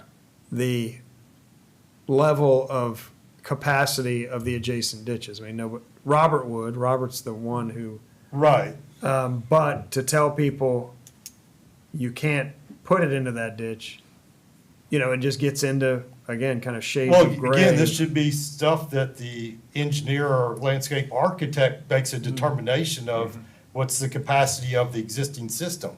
But how would they know that? They would have a hard time finding it out, I'm sure, but, which But then- means they should find an alternative solution. But too, now with our also decreased lot densities, you might be able to contain it, or it might all dissipate before it discharges. How are we decreasing densities? A year or two ago, that, when we dropped from Went to- 40 to With 35. sewer, without sewer, septic tank. Yeah. Got lowered So down. 35 versus Right. 40 or 40. whatever. That was my first thought when I was reading this, is that we've got a pervious system that we've enlarged over time that was shrinking for a while, and now we've standardized. You're it. having more yard that is A pervious. pervious Yes, yeah, system, excuse me. Yeah, no, you said that. I just, Oh, okay, I yeah, thought it you said- said that. Yeah. I'm But that old. goes back to I'm my old, I point, get if you're just confused. taking the runoff from your house and pushing it out to the street, it doesn't matter if you did 35% or 50%. Well, That'd if be you're less up on water. top of the hill here at Oh, that would, yeah. 2001 Carolina, or, yeah. I mean, you could build to retain 100% if you wanted to make it all impervious. Right. You could build to retain it on your property and not cause any runoff. And that's, I think, what kind of the point of this was, the lot coverage, it is related, but there are things that can be done to prevent runoff that aren't done on the island today. So you engineered types don't think that we can just come up with a cubic requirement I think we can. I think But I'm you that not would could. generally satisfy? I think you could, as long as you left the door open, that if somebody wanted to come up with an alternative solution, they could, and not have to So put you either provide a cubic foot Foot. per square foot, or some other or drainage. if you come up with a full bore engineered. Yeah, I think it's circumstantial. It's gonna depend on the lot and how Yeah. how it's configured and how the topography runs. Existing and proposed, I think it's gonna be a unique endeavor. Right. So how do you feel though about that potential ordinance? You either provide a cubic square foot for every square foot of impervious surfacing, or you go, or equivalent storage, Or you which again go- goes back to, if you're doing a pond, it's not hard to calculate how much water is retained in a shape. Yeah. You go, okay, I'm not gonna build a gravel pit, I'm gonna build a rain garden in my backyard that's gonna have a 6 inches deep and however many square feet. Yeah, to be clear, I don't think you can standardize it. That's what you're asking. I don't think there's a Yeah, blanket. you don't think you Yeah. can? I do not think there's a magic number or a blanket sort of policy that you can implement that's gonna work for every lot. Aren't all of, I mean, we're flat, our soil is the same. Isn't a square foot of coverage the same in one part of the island as it is on the What's other? the slope? We're flat, Everything's flat? generally, I mean, I'm not being facetious. Right. I'm asking the question. From an engineering standpoint, can you get, if you assume it's all flat, you assume it's all sandy soil, could you get to a, There's a different coefficient for Mm-hmm. gravel versus turf. You know, and technically asphalt's pervious. I know it's not, legally it's not, but there's a different coefficient to calculate the amount of absorption. So, no. I was wondering where you were going, what the final, Simple answer. what the final statement is. Technically, no.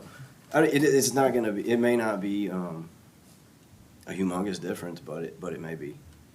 I just think it's gonna be very dependent on the unique circumstances of the lot. I mean, but, so kind of what you're describing gets back to basically, I think you had said this got me thinking about it, is basically a limited number of runoff, whether you say no runoff or only allow a certain amount as a blanket, and then let them figure out how to deal with it, whether it's a pit or a bunch of rain barrels. The advantage of doing that is you can always, like our current says, it doesn't increase. So unless you know what it was Current code before. says does not adversely impact, Right. doesn't say, Well, okay, but taking that as being an increase as an adverse impact, then you have to know what was the impact prior to construction. And if nobody did a good survey, you have no way to figure that out. If you go with a straight out, this is all you're allowed no runoff, it doesn't matter if it's 5 years after construction, you can still go back and hold them accountable. Where today, you can't really hold them to accountable of what's no longer there because nobody can go back and figure out what used to be on the property. So that was just another, that one out there. That's valid. But you're never gonna know that unless you churn some dirt up. What? What's underneath what's the unforeseen condition? Is there a slab underneath dirt that nobody knows about? Is that what you're referring to? No, I'm just referring to, All right. what was on that property and how it was graded before it got Yeah, it regraded. could be compacted, filled, Yeah. or, that's what I'm saying, like it's covered up, so you don't know. Right, but that goes back to if you just said you have to retain all your runoff, then No matter what the circumstances. you're no gonna- matter what happened in the history, so you look at the lots that we currently have that have 50%, you probably have to have some kind of grandfathering in where anything they do would have to reduce the runoff. But starting from the clean slate, basically you have none. And then you don't have to worry about what existed prior. Well, the same areas flood during storms. You know exactly where it's gonna flood. Palm Boulevard, down by 45th is gonna be full of water. Yeah. So if people who had built there had cisterns to drain all their water off their roof and stored the water in something, that would probably cut the flooding problem. It would help, but it's there's extremely also, expensive. It would help. there's also contributing, flows too that are coming Yeah. from off Yeah. area, what's the drainage basin, The how to road. delineate, it could be lots of lots. Yeah, I Lots don't of I don't know lots. how you're gonna build anything to store the water. I mean, it's a huge amount of water. And it's very expensive to store it. And we've got our gutters all running into a rainwater storage system. Well, for crying out, it cost me $5,000 just to get the thing up and running. It doesn't, so, it's not so worth Jeff, it. you have that, you have kind of a underground retention? We have, all of our gutters run into this one area where there's supposed to be big tanks, but I won't buy the big tanks because they want $5,000 a piece for them. Yeah, And it's just to redistribute the rainwater through a sprinkler system or outdoor hoses. okay, so you're capturing and Capturing reusing. it to Right, but the expense of it is ridiculous. I Right. mean, it's much cheaper just to turn your faucet on. Yeah, So if you're talking about the areas that we know flood, waterway down by that, what is it, the 6th or 7th hole, it's always flooded. Palm Boulevard is always flooded. I'm not sure how you can, I mean, I'm assuming the resiliency plan will look into that to see how we can develop some kind of storage, but if you dig down 8 feet, you're gonna fill up with water anyway. Well, we do have a parallel track that we have issues that we know flood, and that was part of the same drainage master plan where they identified those and they proposed improvements so that you don't have that. Right. That kind of went back to what we talked about a bit ago, that get it to the idea that controlling it at the site level is not a practical solution. Get it to the road, get it into storm pipes, and, have the public basically deal with the water. Is where we've generally landed before. We do have this hit list, and it's, I don't know, the ultimate price tag is $50 million. So, I mean, it's massive, but we are chipping away at it. We're kind of doing $3-4 million of stormwater projects a year. So I do think you kind of spin that forward 10 years that we will have at least, given some attention to all of the really bad known public spaces, roadways. That's really what our focus has been on, is the drainage system within the roadways, where in a storm, public safety, can't get down the road. Residents can't get out of the community. So that's been our focus. I do think that will get handled, but even if we handle it, it won't, without addressing this, it doesn't get to the neighbor who runs it to their other neighbor. So kind of have different levels of problems, and I think flooding in the road, I think that's a different solution, and I think we're working on it. So on number 4, did I hear you say you were going to work on developing perhaps a trigger for when an engineer might be required to Yeah, and assist? I think I'm envisioning 4 and 5 being Okay. kind of co-linked, that we would put that together, Yes. work it, and we'll provide a draft that does that in the context of our existing code with some trigger, and you will, I still am not crystal clear as to what the goal would be, if it would be 0 runoff, like a new I don't house. think that's realistic, actually, but Yeah, so I mean, I think there's a lot I need to hear more about, and I think you all need to kind of Can I ask establish what some amount of runoff, I guess the term currently is no adverse impact.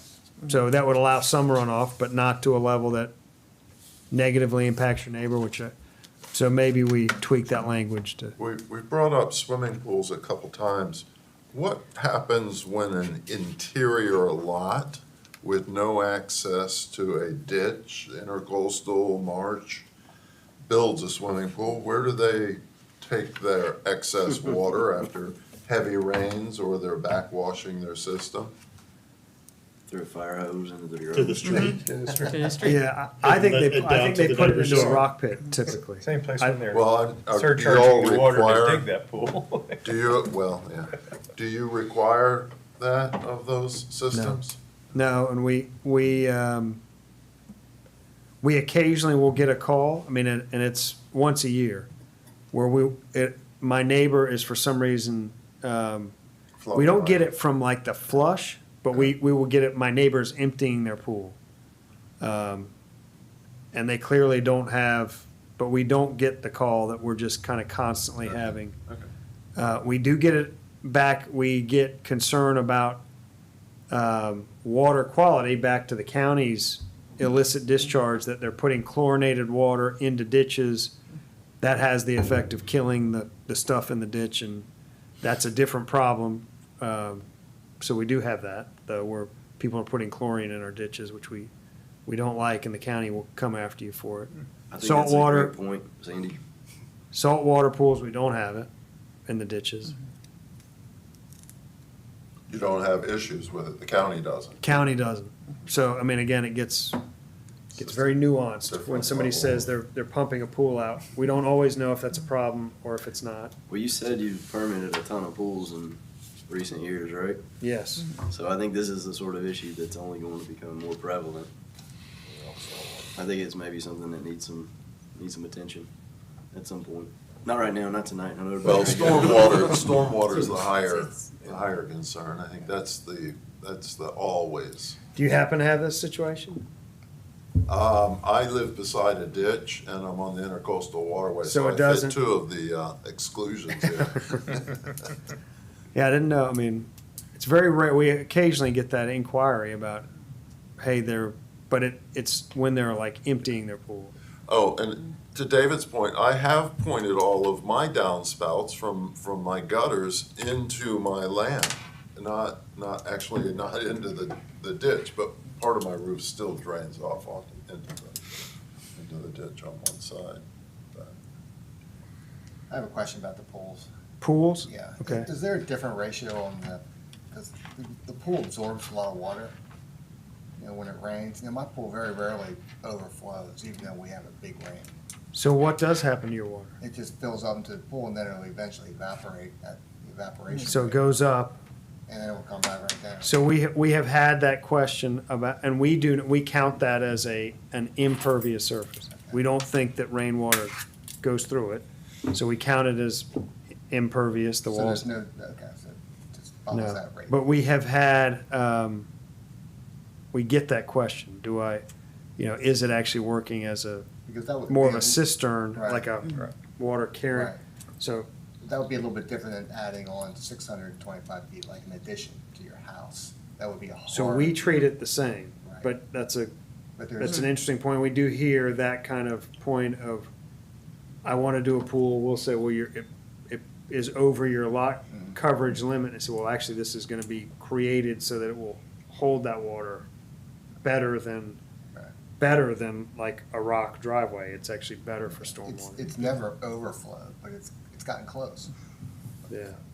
Well, I mean, yeah. I've would always think thought of it that the water opposite, got that- shot out. I didn't know that it came down. So sometimes it'll be It'll, 10 days before it comes down. oh, maybe not that long. If it's bright sunny day, dry It'll humidity, evaporate it pretty evaporates pretty quick. You'll lose an inch a day sometimes in Yeah. the summer.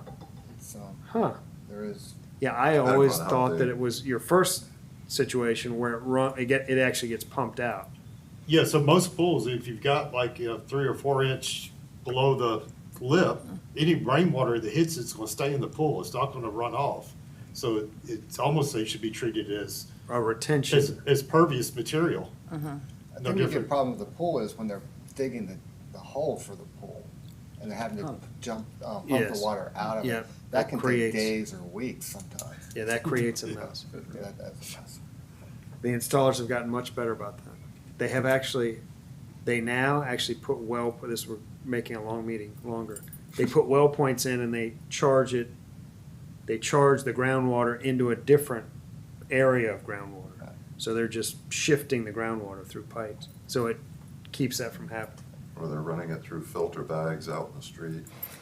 They're doing it less in Yeah. less in the streets. They used to just pump all of them into the roads. Now they either go to a drain or they pretty much do this thing of charging it into the groundwater through well points. Good to know. I don't know of very many jurisdictions, well, ones that care anyway, that wouldn't categorize pools as impervious. Well, it's not impervious. It's like Douglas said, it's more like a cistern. I understand It's that. a lot of I understand protection the device, but- topic, but I think most You think most would municipalities call it impervious or pervious? impervious. Yeah, Yeah, because it is. it is. Yeah, hopefully the water's not running out of your pool. Right. It's impervious. Right. By definition, again, I thought that if you were at the limit, it rained in there, that water was getting shot somewhere onto your property. Well, it would be if you were up to the limit of the Yeah. pool, but most pools aren't. Stay at the full. limit? Well, Yeah. there's flow meters, Yeah. so I don't know this. I don't have a pool. This is all very common knowledge to you. Well, I don't know. I don't know how you. Unless you have, what is the Well, pool where the you don't want water, one. the water stays right at the yeah, lip. that's what we have. But the problem is that they never will friggin' work, so they're always over there fixing them. Yeah, I don't want a pool. No, I just tore mine I out. got both. I got 99 problems, but a pool ain't one. Yeah. All right, we will bring this back to you. That's a good Yep. first pass, and that's good. We want to talk about comp plan, or is it too late?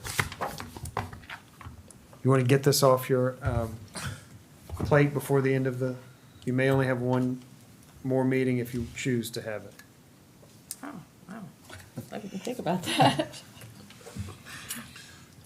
Let's talk about comp plan. So, for a while, the lingering element has been, let me get to it, the priority investment. And Suzanne has been, Wow.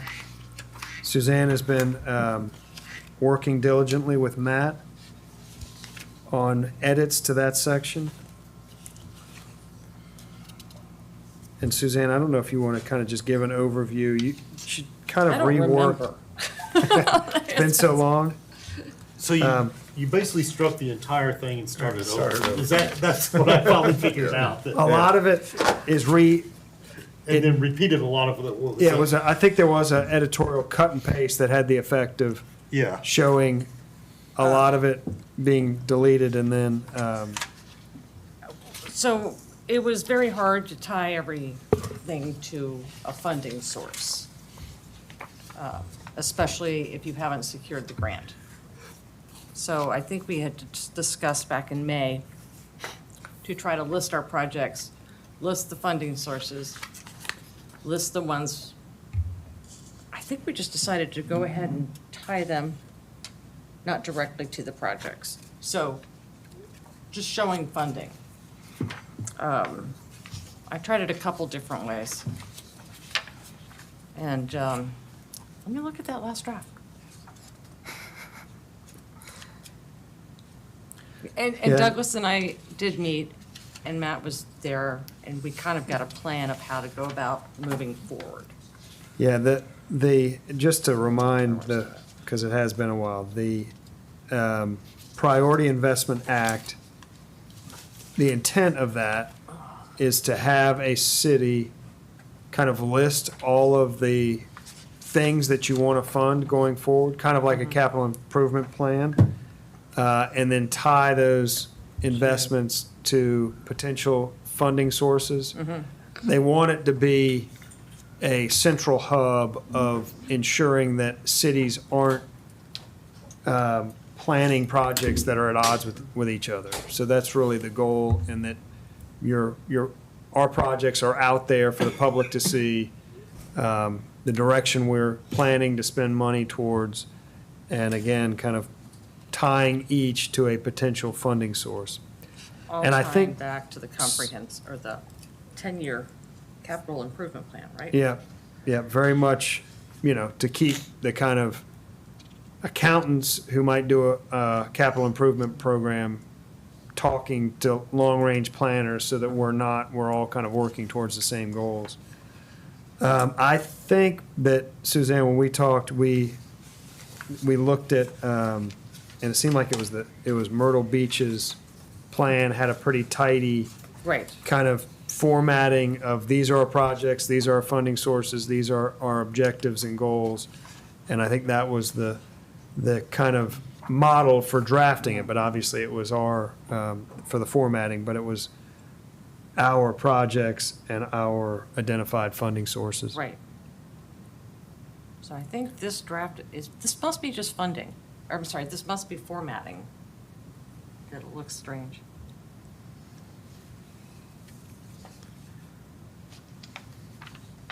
All right, let's discuss further next meeting. We will That one. review this and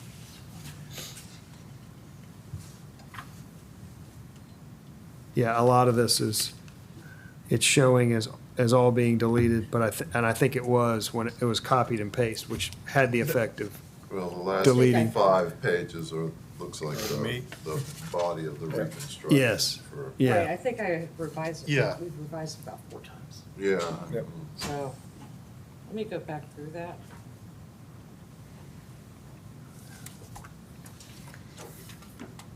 All right. I mean, I thought, I read through it a couple times now. I can't think of anything to add or Yeah. change to it. I thought it was done real well. Yeah. It kind of hit what we were talking about of. And I think, Suzanne, you kind of went through the rest of the elements in the comprehensive plan that had I a, did. that had a project and a price tag tied to it, kind of moved all of those and covered them all here to kind of be Yes. the investment element, basically, of what we're gonna spend a bunch of money on in the future. So we're working on it. We'll continue to It shouldn't. keep those on the agenda.